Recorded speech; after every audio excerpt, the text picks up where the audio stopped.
नमस्ते सर। नमस्ते गुड़िया। नमस्ते बेटा जी, नमस्ते। आपको सबसे पहले तो मकर संक्रांति की बहुत बहुत शुभकामनाएं। आज का दिन बहुत बढ़िया है ना? अच्छा, तो प्रियंका आप एकदम तैयार हैं अपना इंटरव्यू देने के लिए? ठीक ठीक। तो प्यारे बच्चों, पहले मैं आपको एक बार बता दूं कि हमारे साथ जो गुड़िया कनेक्ट हैं उनका नाम प्रियंका है और CTET में इन्होंने लेवल 2 में SST से 125 मार्क्स गेन किए हैं, जो कि अपने आप में बहुत ही अच्छे मार्क्स मैं कहूँगा। और SST के अंदर गार्गी मैम इनके 51 मार्क्स हैं। 51 मार्क्स आउट ऑफ 60, बहुत ज़बरदस्त। और पहले तो गुड़िया, सबसे पहले तो आपको बहुत बहुत शुभकामनाएं, बहुत बहुत कॉन्ग्रेचुलेशन पूरी TWA टीम की तरफ से, मेरी तरफ से भी और साथ में गार्गी मैम की तरफ से भी। तो प्रियंका कहाँ से बिलोंग करते हैं आप बेटा जी? सर मैं वाराणसी से बिलोंग करती हूँ। वाराणसी से बिलोंग करते हैं, बहुत बढ़िया। तो ये किस तरीके से, मतलब आप, पहला क्वेश्चन तो मेरा यही रहेगा कि आपको TWA के बारे में पता कैसे लगा, कैसे जुड़े आप हमारे साथ? मैम, मेरी एक फ्रेंड ने करती थी, उसने मुझे सजेस्ट किया था, श्रद्धा नाम है उसका। अच्छा। उसने मुझे बताया था कि इनकी फ्री की संकल्प बैच है, उसमें बहुत अच्छा कंटेंट है, अगर तुम उससे पढ़ोगी तो तुम्हारा क्वालिफाई हो जाएगा। तो मैंने 2.5 महीने, मतलब 1 महीना मैंने पूरा कंटेंट पढ़ा, फिर उसके बाद मैंने आपके ही सारे मतलब क्वेश्चन वगैरह जितने भी प्रीवियस ईयर के थे मैंने सब कुछ लगाया। प्रैक्टिस सेशन जो हमारे चलते हैं पर डे के हिसाब से, प्रैक्टिस सेट जो चलते हैं, ओके। तो कहीं 1%, क्योंकि देखो जनरली बच्चे भी जानना चाहते हैं कि 1% ये दिमाग में रहता है बच्चों के कि शायद अगर फ्री का कंटेंट है तो उसमें वो क्वालिटी नहीं मिलेगी हमें, हम तो भैया बैच ही परचेस करेंगे, और मार्केट में भी बहुत महंगे महंगे भी बैच रहते हैं। तो आपको कहीं पर 1% भी ऐसा लगा कि भैया हो सकता है ये बाद में, मतलब इनके से पढ़ने से मेरा ना हो, ऐसा कुछ 1% भी लगा जब कंटेंट आपने पढ़ा हमारा? तो उसके बाद बताएं। नो मैम, मुझे ऐसा बिल्कुल नहीं लगा। मुझे ऐसा लगा कि जितना अच्छा फ्री कंटेंट में पढ़ा रहे हो उतना तो कोई पेड में भी नहीं पढ़ा जी।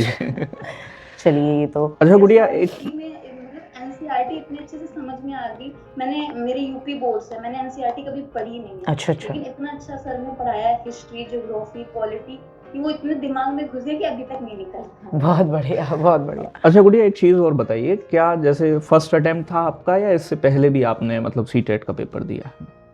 सर मैंने इससे पहले, मैं BEd फर्स्ट ईयर में थी तब मैंने दिया, तो उस टाइम मुझे टाइम नहीं मिल पाया था कि मैं तैयारी कर पाऊँ। मैंने बस ऐसे डाल दिया था, मैंने तैयारी नहीं करी थी, तो मेरे 88 मार्क्स आए थे। उसके बाद फिर मैंने इस बार जब मेरा BEd कंप्लीट हो गया 2024 में, फिर मैंने प्रॉपर तैयारी करी है, उसके बाद अच्छा, मतलब सेकंड टाइम दिया तो मतलब फिर एकदम अच्छे मार्क्स, मतलब ये मतलब एक तुम्हारा था पहले से कोई विचार कि मैं इतने अच्छे मार्क्स गेन करूं, या फिर सिर्फ पास होने के लिए पढ़ाई की आपने? मतलब क्या स्ट्रेटजी रही इसके लिए?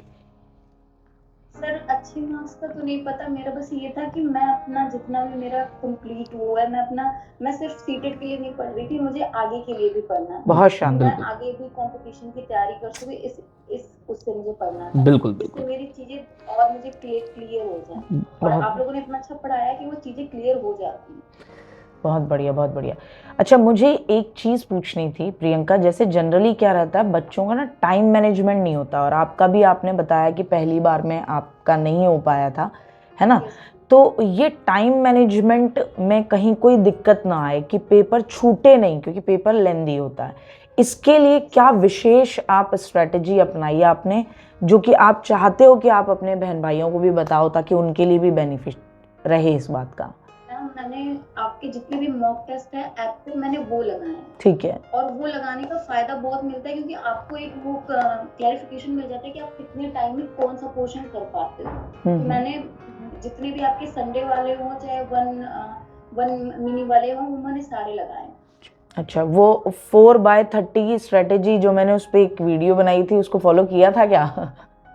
यस मैम, कि भाई मैंने आपकी सारी वीडियो देख के, आपने जो जो बताया मैंने सब कुछ एग्जाम में फॉलो किया। अच्छा, चलो। अच्छा गुड़िया, एक चीज़ और मैं यहाँ पूछना चाहूँगा आपसे कि बच्चों का ये रहता है कि कितने दिन की तैयारी, क्योंकि YouTube पर भी बहुत सारी चीज़ें ऐसी हैं, वीडियो आएगी 1 हफ्ते में करें CTET में 120 नंबर पार, तो ये तो संभावित है नहीं, क्योंकि सिलेबस काफ़ी ज़्यादा है। तो मतलब आपको लगभग कितना समय लगा इस बार जब दोबारा आपने CTET दिया, और पर डे की आपकी मतलब क्या स्ट्रेटजी, कितने घंटे आप पढ़ती थी? थोड़ा सा इस चीज़ के विषय में भी बताओ, बच्चों के मन में बड़ा डाउट रहता है। सर मुझे 2.5 महीने लगे पूरी तैयारी करने के लिए। मैं रात में पढ़ती थी 10 बजे से मैं सुबह 5 बजे तक पढ़ती थी। अच्छा मैंने कंटेंट जब मुझे 1 महीने कंप्लीट करना था तो मैं 10 बजे से 5 बजे तक पढ़ती थी। उसके बाद फिर मैंने आपके प्रैक्टिस सेट्स लगाए हैं पूरे। वो ओके दिन में भी होते थे, जिस टाइम आते थे मैं उस टाइम लगाती थी। तो बेटा सोते कब थे आप वैसे? दिन में। सर मैं दिन में सो लेती थी। अच्छा वेरी गुड। अच्छा ये आपने अपने लिए खुद ही एक टारगेट सेट किया था कि 1 महीने में कंटेंट कंप्लीट करना ही करना है। ये बहुत बड़ी बात होती है। बच्चों को बता दूं कि आप पहले कंटेंट पे कमांड लेकर आए। जब आपकी कंटेंट पे कमांड होती है तो उसके बाद आपका क्वेश्चन लगाने में भी आनंद आता है, मजा आता है ना, और रिवीजन भी होता है, खुद में कॉन्फिडेंस आता है। बच्चा कंटेंट पे पहले पकड़ नहीं बनाना चाह रहा और ये चाहता है कि मेरे क्वेश्चन आंसर लगाऊं और मेरे अच्छे नंबर आए, वो कभी संभव रहता है नहीं। अच्छा जैसा मैं समझ पा रही हूँ प्रियंका, आपका बैकग्राउंड थोड़ा सा पढ़ने को लेके आप बहुत सॉर्टेड हो, ऐसा मुझे ऐसा लग रहा है आपसे बात करके। तो घर में फैमिली बैकग्राउंड कैसा है, माहौल कैसा है पढ़ाई को लेके, ये मैं जानना चाहूंगी। मैम बहुत अच्छा माहौल है, मेरे घर में सब सपोर्टिव है और सब हम अभी तक मतलब ऐसा कुछ भी नहीं है कि पढ़ने जैसा कि कोई रोक टोक, ऐसा कभी कुछ नहीं। अच्छा और फादर क्या करते हैं आपके बेटा? पढ़ना पड़ो। अच्छा फादर साहब क्या करते हैं आपके? सर मैम मेरे फादर पीएससी में थे, वो रिटायर्ड हैं। अच्छा। और आपसे बड़ा कोई बहन भाई जो कि टीचिंग के फील्ड में हो, जिसने कुछ गाइड किया हो आपको? मैम मेरी बहन है और मेरे मौसी के लड़के हैं, वो लोगों ने भी मतलब कि क्वालिफाई कर रखा है, पहले से बीटीसी की है मेरी दीदी जी। अच्छा तो उन्होंने क्वालिफाई कर रखा है, तो उन्होंने भी थोड़ा बताया कि कैसे कैसे पढ़ना है। अच्छा और भैया ने भी बताया कि कैसे कैसे पढ़ना है, तो थोड़ा उधर से भी मिल गया। और मेरी फ्रेंड जिन्होंने आपका बताया था तो उससे थोड़ा चीजें इजी हो गई मेरे लिए। अच्छा जैसे कि सीडीपी में भी मैंने देखा कि 27 मार्क्स हैं आपके, मतलब काफ़ी अच्छा स्कोर रहा। बाकी पेडागोजी को लेकर बच्चों के मन में बड़ा डर रहता है, पेडागोजी, हाई पेडागोजी, मतलब आपने किस तरीके से पेडागोजी और सीडीपी को प्रिपेयर किया? बढ़िया।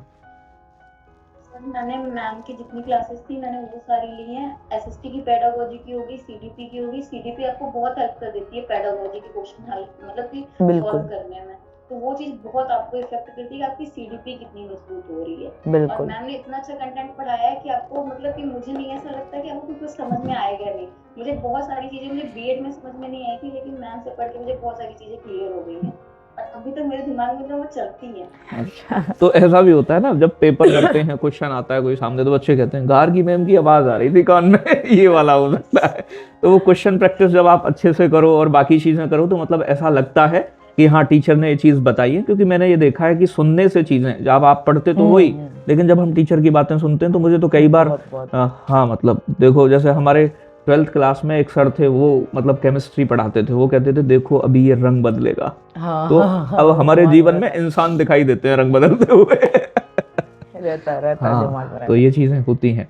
अच्छा अब मैं 2-4 चीजें मतलब अपनी भी पूछूंगा। जैसे कि मान लो आपने एसएसटी में 51 नंबर लेके आए आप, 51, तो इसका श्रेय किसे जाता है? मतलब आपने किस तरीके से पढ़ाई की? क्योंकि एसएसटी काफी अपने आप में 6-7-8 की तीनों मतलब काफी बड़ा सिलेबस हो जाता है। तो एसएसटी को इतना अच्छा, इतना बेहतर मतलब कैसे किया आपने कि रिवीजन ज्यादा किया, क्या ऐसा किया आपने? आधी आप लोगों की मेहनत है, आधी मेरी। सही है, पूरे आंतरिक आरोपण रहना चाहिए है बेटा, थोड़ा अपने पे भी रखो, थोड़ा सर पे भी रखो। हाँ तो मतलब यहाँ आप लोगों ने इतनी चीज समझाई है कि उसमें आपको कोई ये सब दिमाग लगाने की जरूरत नहीं कि बहुत दिमाग लगा के आप पढ़ो। वो चीजें आप अगर 1-2-3 बार आप रिपीट करके देखते हो तो आपको समझ में आ जाती है। तो एसएसटी को इतना बेहतर बनाने में आपने रिवीजन भी 2 से 3 बार कम से कम किया होगा। अच्छा एक मॉक टेस्ट का क्या रोल मानते हो आप? जो हर संडे एक मॉक टेस्ट हम देते हैं, फिर मिनी मॉक भी रहते हैं, वो तो बहुत इम्पोर्टेंट है। हाँ, अगर आप मॉक टेस्ट नहीं लगाओगे तो आपको पता नहीं चलेगा कि आपकी तैयारी कितनी है। बहुत बढ़िया। और मेरे मॉक टेस्ट में कई बार बहुत कम आए, कई बार बहुत ज्यादा भी आए।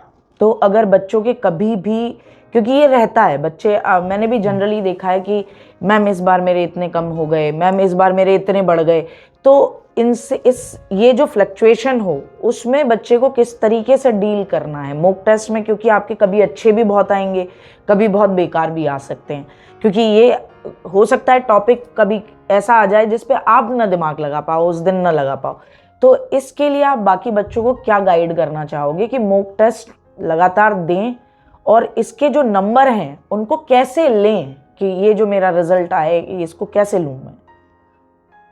मैम आपको मॉक टेस्ट लगाओगे तो आपको जो क्वेश्चन नहीं आया आप उनको फिर से पढ़ो कि हाँ ये क्वेश्चन में क्या ऐसा पूछा था कि क्या चीज मुझे समझ में नहीं आया। बिल्कुल फिर आप उसका एनालिसिस करोगे तो आपको खुद ही पता चलेगा कि हाँ इस क्वेश्चन को आप कैसे कर सकते हो। एनालिसिस जरूरी है। जब मैंने अपने शुरू के मॉक लगाए मेरे बहुत अच्छे नंबर नहीं आते थे, लेकिन धीरे धीरे करके मेरे बहुत अच्छे नंबर आए। हाँ ये भी बहुत जरूरी है। नहीं तो बच्चा एक चीज और सोचता है कि बैच मैंने ले लिया इनका, हाँ। तो मतलब इसका मतलब मेरे 120 आने हैं अब, और फिर मैं मॉक भी दे रहा हूँ। देखो जरूरी बेटा ये भी है और भी बच्चों के लिए कि आप देखो बैच लो या आप फ्री पढ़ो, उस चीज को मैटर नहीं करता है। मैटर ये करता है कि आप कितने डेडिकेशन से चीजों को पढ़ रहे हो, मॉक टेस्ट लगा रहे हो, नहीं लगा रहे हो, क्या कर रहे हो, ये चीज बड़ी इंपॉर्टेंट है। एनालाइज करना अपनी गलती को कि मेरा कौन सा क्वेश्चन क्यों गलत हुआ, उसको एनालाइज करना ज्यादा जरूरी है।